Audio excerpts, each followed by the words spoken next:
Hello guys, and welcome to another tutorial video. In this short tutorial video, I'll be showing you how to use Notion on Android. The Notion we're talking about is the mobile app known as Notion. So make sure you've downloaded it and installed it from your Google Play Store or any external websites. All right, so once you've downloaded Notion, you're met with the interface here that asks you to log into your Notion account. If you do not have an account on Notion, I would suggest you go ahead and create one using any of the services provided. So I'll be continuing with my Google account. All right, and welcome to Notion. They're advertising their new Notion AI, so we're going to skip that. All right, welcome to Notion. This is the application. So at the bottom of the screen, you can find the home section, the search icon, the notifications menu, and the option to create a new page. So on the home page, we have your private notes, such as your grade calculator, your plans for today, your databases, and getting started. And if you look just a bit lower, you'd find the templates and also the Notion AI, which has been revamped with the new update. All right, at the top, you have the jump back in section where you can jump back onto pages or notes you were reading or working on by just simply clicking on the tabs that are shown. And if you click on your account at the top of the screen, you'd find the option to log out or join or create a workspace. All right, now let's get into the other menus. We have the search to search for your notes, any notes or any topics you have on your Notion account would pop up. So any notes you have on Verizon would show. If you don't, you could search for something else. And we have the notifications menu where you can fetch your notifications if at all you have any. And then we have the option to create a new note or page. Now, one thing to note when creating such is they are stored under your privates. So they are not accessible for the rest of the public. So if you were to click here or click on new page and then start typing in some stuff, it's going to be saved privately. And then you could also click on the share at the top of the screen to share using invite links. You could share with anyone on your workspace. You could share with workspace members. You could also publish your notes. That's quite interesting. You could publish your notes by just clicking on publish, and it's going to create a website, or it's going to just publish on the Notion website. All right, so let's go ahead and create a page. So you just have to give it a title. You could go with a to-do list. You could set up a weekly plan. There's more. These are the templates I forgot to mention. These are the templates. So you could just go with a template that's available for your Notion notes. You could go with a template for your to-do list, as I mentioned earlier.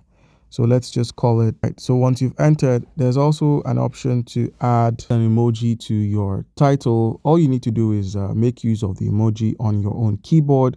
Once you're done adding an emoji, you could just click down and click on the plus icon. By clicking on this plus icon here, you can add a text, a new page, a heading, a to-do list, links, bookmarks, audio files, images, videos, codes, lots of blocks and other confusing stuff can be adding here.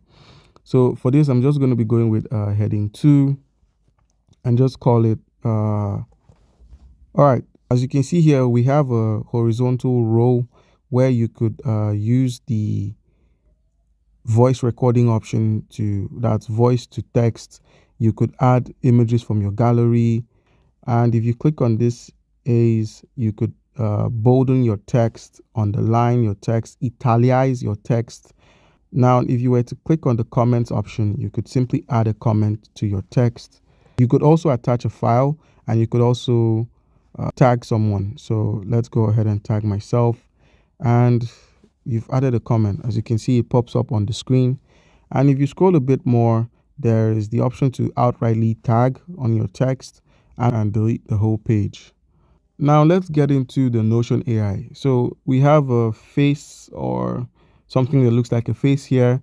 Towards the left part of the horizontal row. So click on this, and this is Notion AI. So you could ask it to do something on your current page. You could ask it to do something somewhere else. You could also ask it to make a table. So let's ask it to make a table. And what's the table about? So you just have to put in some info here. And once you've entered what you needed to do, it's just going to go ahead and make a table and a suggestion for you. As you can see, this is it. And you can stop it at any time. And now you could accept for it to be pasted here. You could try again, different kind of stuff. That's how you can make use of the Notion AI directly in your notes. If you were to click on the three-dotted icon at the top of the screen, you could lock your page, undo and redo, add this page to your favorites. I forgot to mention this. You could duplicate this page, you could move it to the trash, and you could view your deleted pages, as well as exporting. All right, so if you were to head back to the home section, and let's talk about the databases. If you scroll through, I'm going to show you a database. All right, so this is another cool feature of Notion, the option to create a database from scratch. I'm going to show you how to go about it. All you need to do is get started with a database by browsing through your templates. So make sure you're on the home section, click on browse templates. You could outrightly search for a database. A database has just popped in for fundraising. So if you click on this, it's going to give you a template of what the database is going to look like. It's going to show you this. And then all you need to do is click on use template, and you're going to get access to this template and to this database. So that's basically how it works. This is how you can add a database of different types and different structures. And all you need to do once you've approved of it is to simply click on done. And that's how it's done. That's how you add a database. All right, guys. And that's how you can use Notion. Comment down below if you have a question and you'll be given an answer.